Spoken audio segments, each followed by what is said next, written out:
please rise to the Pledge of Allegiance. I pledge allegiance to the flag of the United States of America and to the republic for which it stands, one nation, under God, indivisible, with liberty and justice for all. I'd like to welcome everyone this morning. Just as a reminder, please silence your cell phones. Meeting documents are available for review down on the end next to Commissioner Karski. And Carol can help you if you need a listening device this morning. So that takes us to routine business. I'd consider a motion to approve the agenda. So move. Second. Motion and a second. All in favor? Aye. Any opposed? Motion passes unanimously. Next item is to approve the commission minutes from January 16th, 2018. Move to approve. Second. All in favor? Aye. Any opposed? Motion passes unanimously. Next item, bills to be paid in the amount of $609,669.77. Move for approval. Second. Any discussion? Okay, all in favor? Aye. Any opposed? Motion passes unanimously. Thank you. That takes us to reports. I believe Jamie Phelps is here to provide the Human Services 2017 annual and perhaps the fourth quarter report. Jamie. Hi, Jamie Phelps. Good morning. Morning. Did you have any questions on the report? First of all, I provided it so that it could be reviewed by the commission, and it goes through and compares the 2017 to the 2016. So year over year, some of the stats with the different programs and services that we provide.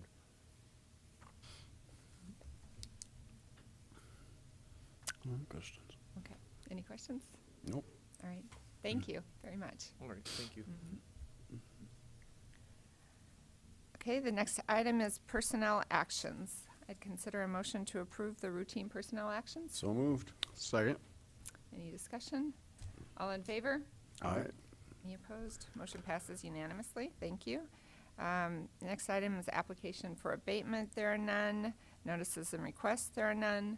Planning and zoning notices. There are none. And petition for compromise of lien. There are none. That takes us to public comment. Is there anyone here for public comment today? I don't see anybody rushing to the microphone. So that takes us to our public hearing and second reading to consider an ordinance amendment 1703 addressing accessory buildings. Kevin Hookman. Morning. Kevin Hookman, County Planning Department. As you stated, this is an ordinance amendment in front of you regarding accessory structures in the rural area of the county.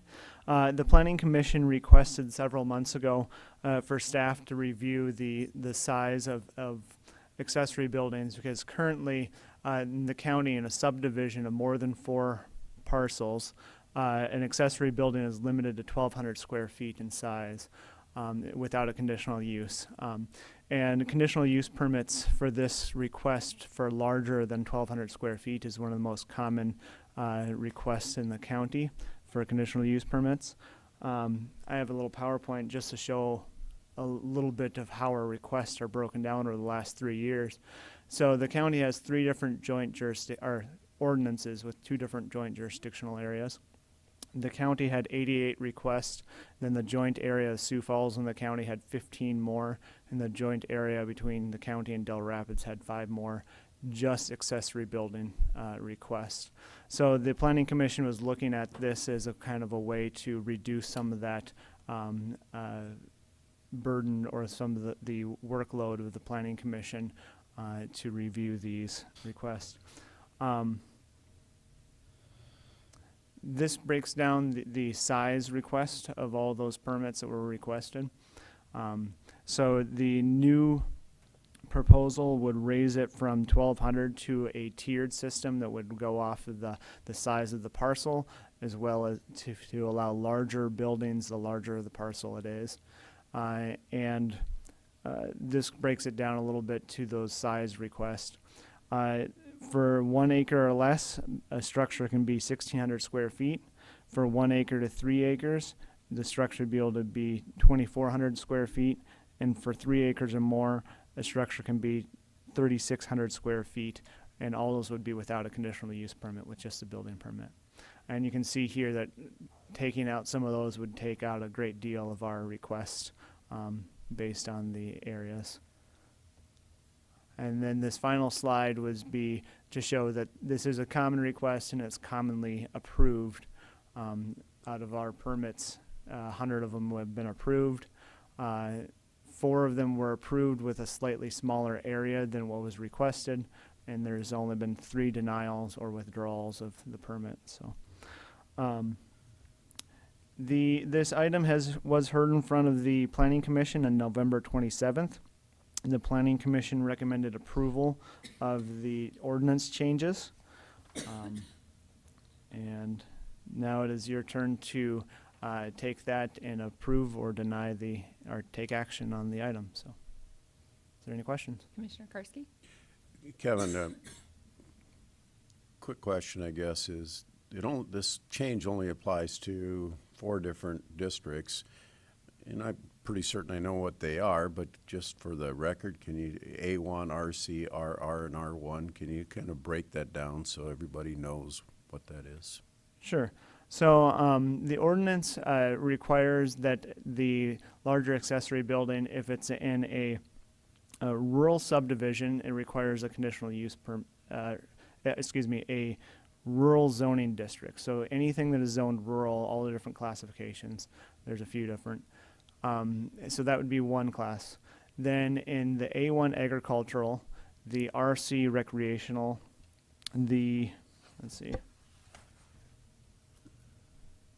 are then the next 2 that are broken down. And in those 2 districts, the A1 and RC, that would only apply if they're in a subdivision in those zoning districts. So as a subdivision defined as a subdivision of more than 4 parcels grouped together. So A1 would be what? A1 would be agricultural zoning. Any ag? Any ag subdivision, yep. Okay. There's a lot of rural subdivisions that are A1 agricultural zoned still. Okay. So if it's 4 parcels within a certain area, that's where it's going to apply. Yep. Thank you. Any other questions for Kevin? Okay, this is a public hearing. Is there anyone here who would like to speak in favor of this ordinance change? I think I recognize everyone here. Is there anyone that would like to speak against this ordinance change? If not, I'd entertain a motion. Move to approve. I'll second. It's a motion and a second. Any further discussion? All in favor? Aye. Aye. Any opposed? Motion passes unanimously. Thank you. Thank you. Okay, so that takes us to item 11. Consider a motion to authorize a $10,000 transfer from the museum store fund to the museum enterprise fund in accordance with the 2018 budget. Good morning. Bill Hoskins, Director of the Siouxland Heritage Museums. This is an action that would transfer $10,000 from the museum store fund, which is a revenue fund that accounts for revenues and expenses associated with the operation of the museum store, to the museum special enterprise fund. And the enterprise fund is where today we budget all our educational programming, and this money would be used specifically, or was identified in the budget, to support educational programming and the marketing of that educational programming. And although it was included in the 2018 budget, the state auditors, I'm informed, require a commission action to authorize the auditor's office to make the balance transfer from the store fund to the enterprise fund. And that's what I'm asking you to do. Any questions? Commissioner Karski. Basically, you're taking the profits from the museum store and plugging them back into your program. Right. And they're accounted for in the enterprise fund. And yeah, we're using the profits from the store, a revenue fund, to operate our educational programs. Any other questions? Not, I'd entertain a motion. Move for approval. Second. Motion is second. All in favor? Aye. Aye. Opposed? Motion passes unanimously. Thank you very much. Thank you. That takes us to item 12. consider a motion to supplement the Human Services budget, ASN 21137, in the amount of $19,187.50, the second half of the 2018 EFSP Emergency Food and Shelter Program Fund allocation. Well, that was a mouthful. Again. Jamie, good morning. Human Services, Jamie Phelps. And just wanted to clarify on the reports. This is the main reason why I was here today, was the EFSP and the county cemetery contract and the changing of the text in that. So the reports, I provided a detailed summary with that. So hopefully went through and explained in detail each one of those reports. I didn't want to spend your whole morning up here. I didn't come plan to do a presentation on all the reports, but didn't want to take up your whole morning with that. Thought I'd focus on these items, but I certainly, if you have any questions or comments on the reports, I certainly would want to answer those and address those. So just to let you know that. So the EFSP, we do need the motion to this would be phase 34, and we would need the motion to go ahead and supplement the budget with the second half of the grant, because it always comes in 2 payments each year. And we've been up before to supplement the first half, and this would be the second half, that $19,187.50. This grant is going again this year to provide supplement direct services at the Bishop Dudley Hospitality House, that shelter out there. And as you know, when that shelter came about after the first year, we've seen a savings in our motel budget of about $80,000, and each year successively after that, we've had a savings in that motel budget. So they've made a huge impact on what we spend in terms of emergency shelter in the community. And being as we get that grant, we're one of the few jurisdictions in the state that get the grant sent directly to us each year. And we knew that was a huge priority, was emergency shelter in the community, and they would be serving each year. They've been serving extra people, more and more people, and they've been at full capacity most of this year. It's been a big stretch, so we wanted to help them out, prioritize the needs in the community and use that funding where it's best needed, and that's why we chose Bishop Dudley, and that's been going well. It takes minimal amount of paperwork in terms of administratively to handle this when we're spending it out that way per diem at the shelter. I would estimate maybe a few days of work spread out over the entire year, just a few days. Now, if we get audited, it's going to probably about double that time, but we don't usually. That's once every 3, 4, 5 years you get an audit, and then you got to go through and get extra paperwork together and that type of thing and submit it. So that does take extra time, but as long as it remains this way, it's not a lot administratively to handle. It does a lot of good for the community and that type of thing. Did you have any questions on it? Okay, Commissioner. Just a Benega. real simple question, Jamie. Why can't we just distribute that in one lump sum once a year rather than do it twice a year?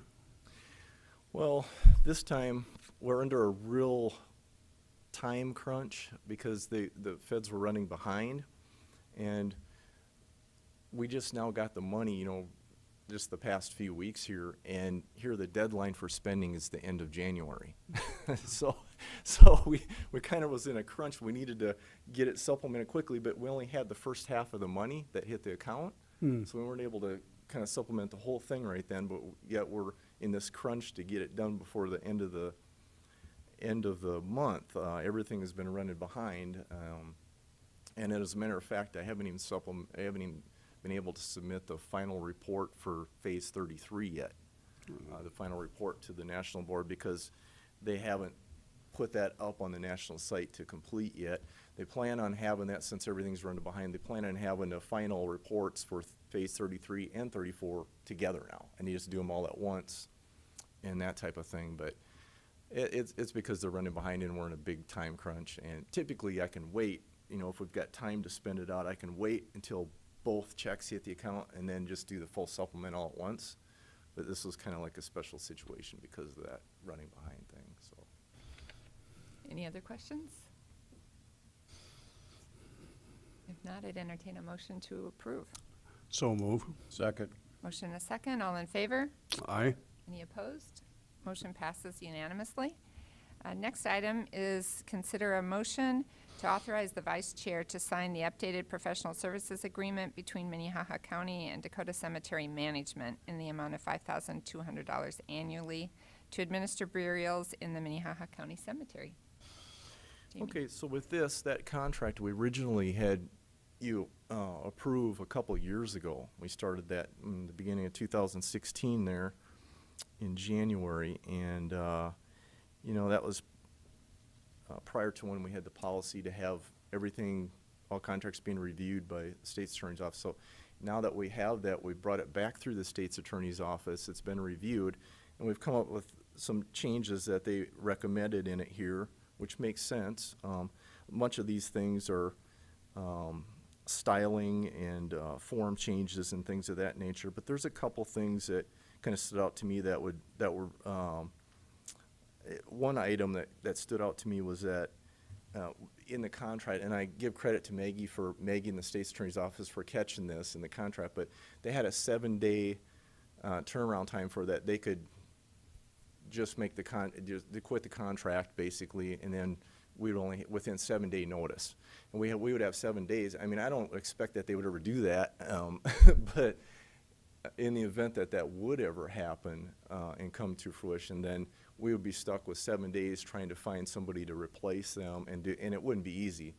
We would be in a bind. So I think that was a good catch, and we moved that over to 90 days. I think that's a good thing. That gives us sufficient time to get, if should anything ever happen like that, we would be able to get a replacement consultant in place on that, and that type of thing.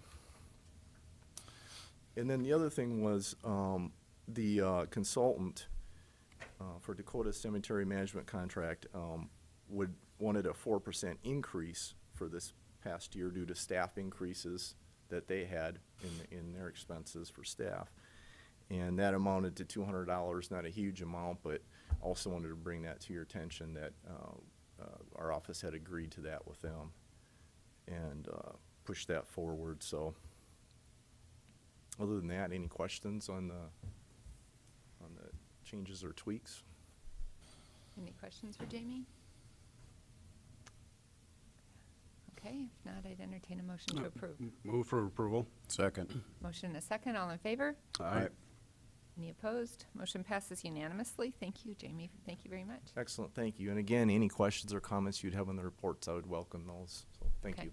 Thank you. So that takes us to item 14, legislative update. Carol Muller. Good morning, Commissioners. Carol Muller, Commission Office.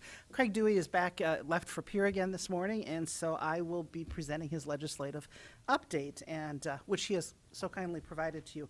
I want to highlight 3 specific bills that are discussed in there. One is Senate Bill 86, and that is one that has come through Minnehaha County. This is to revise certain requirements when a local unit of government sells surplus property through a real estate broker, which internally we've been referring to as the 90% bill. And Senator Deb Peters is the Senate Prime, and Representative Mark Willitson is the House Prime, and Craig has brought 37 other sponsors on board with this bill. The bill has been assigned to the Senate Local Government, and the hearing will take place tomorrow morning. And Commissioner Karski has kindly agreed that he will be representing the commission on this and will be traveling out, meeting up with Craig, who has already gone out there today. I want to reference House Bill 1076.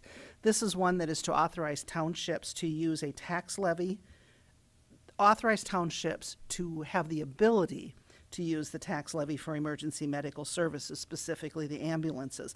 This is permissive language. It is not required language. The townships in Minnehaha County have very generously supported that, and we just want to make sure that everything's wrapped up nicely with the laws as to how they are going through and doing that. As we know, that the ambulance systems in Minnehaha County, the rural ones, truly do struggle with the amount of dollars that they need to find in order to keep their programs, which are primarily volunteer, up and running. So we're excited about doing that. The resolution on that will come forward on January 30th to go through and support that. It is to be in the House committee this week. We haven't heard for sure what that is scheduled for.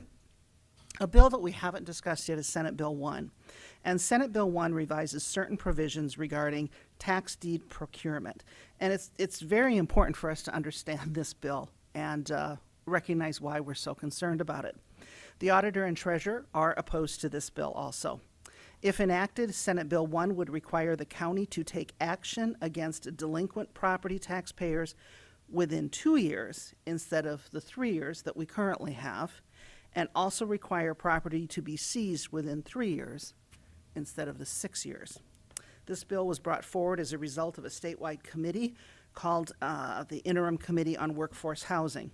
The result of this bill would increase the number of notices that the treasurer's office would have to send out by 3 or 4 times as many annually, and would result in the commission taking action to potentially seize property with unpaid property taxes within 3 years instead of 6. The treasurer made the comment that most people are able to catch up with unpaid property taxes within 3 to 5 years, but this bill would reduce the window to 3 years, resulting in more people being removed from their homes and potentially having income-generating property, i.e. farmland, which would further reduce the ability of the landowner to pay taxes. So we're very concerned about that, recognize that this does a lot. The commissioners, you all know that in the fall of each year, you get a very short list of tax properties that to be sold because they have reached that 6-year limit. And you know when that comes through that every effort has been made to keep people in their homes, to get the property taxes caught up. There's a lot of work that's done on individual outreach in a variety of ways to help people move forward on that. Commissioner Karski? This is being brought forth, like you said, by the Interim Committee on Workforce Housing. This seems totally contrary to that goal of creating or making affordable housing for, There's a working concern with class that, and people. I will share that I sent Craig a text this morning and just said, when you're out there in Pierre this week, can you get a little bit more background as to why that was brought forward? Yeah, that'd be interesting, because it seems contradictory to their Absolutely. goal of, so. okay. Absolutely. And we fully recognize that when you all have to make that decision about tax deeds, you take that very seriously. And you want to make sure that we've done everything possible. So I think there's a concern on Senate Bill 1. Any other questions for Carol? Thank you very much. That takes us to the next item, item 15, liaison reports. Are there any liaison reports this morning? If not, takes us, Commissioner Karski? Did you have I'm sorry, I was. Yep, that takes us to new business, item 16. New business, sorry, I was That's okay. reading the other bills a little bit. I'll pay attention. Commissioner Heiberger and myself were invited by Commissioner Schmidt and Long from Lincoln County to go to Minneapolis, to Hennepin County, and meet with their county commissioners. And one of them, who Commissioner Schmidt, serves on the board, and I apologize for not bringing his name, but he serves on the National County Officials Board.